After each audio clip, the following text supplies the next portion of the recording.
Darren, I want to bring you in here in terms of, you know, yes, the players want to, make good on the amount of playing time they have.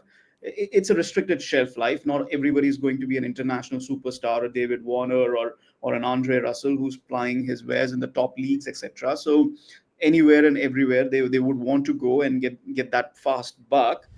But where do you draw a line in this? Where does ethics and legality come into it, and what is the role of the FICA in this? I mean, the Players Federation, which is uh, which prides itself in saying that they try and govern the factors where cricketers can be involved or can't be involved. Where do they step in here?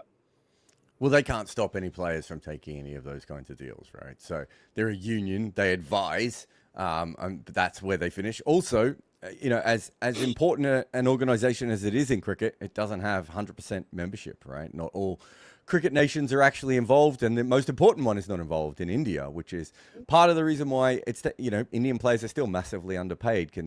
Yeah. Considering how much the IPL and BCCI make, Indian players should still be paid 5 to 10 times more money than they're currently paid at the moment. So that's why unions matter. But unions can't stop anyone from doing this.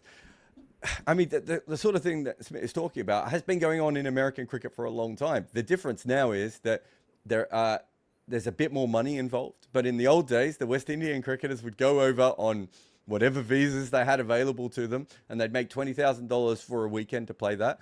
Me and George are aware of Legends players doing similar sorts of things and going over to various countries and playing in those Legends leagues, quite often getting their pay in the hotel room in cash, which is always a good sign. If your employer is Or giving you a hotel big room in box, kind. Sorry to yeah, interject.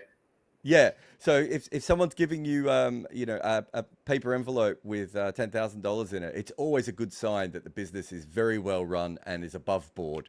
I found, people like George, with their Cayman Island accounts, they don't have to worry about stuff like that. But for the rest of us, so players will take the money. Right, and that's what it comes down to. I think there might have been an English player who got in trouble for coming back into the country with too much cash a couple of years ago from one of these kind of payments, and that was from a major league. I don't think that was from one of the smaller leagues either. So players are going to do that. The problem is that there is no adult in the room, right? And it doesn't matter if you're talking about the leagues or what Smith is talking about, where there's no governance at all. There is no governance of any of these leagues. FICA is not in Okay. charge of any of these leagues. The ICC is not in charge of any of these leagues. So who's the adult that comes in and says, guys, you cannot do this anymore? The Can only I person jump who would in? do that would be individual boards, Yeah. and they don't. Go They ahead. just turn their back on it.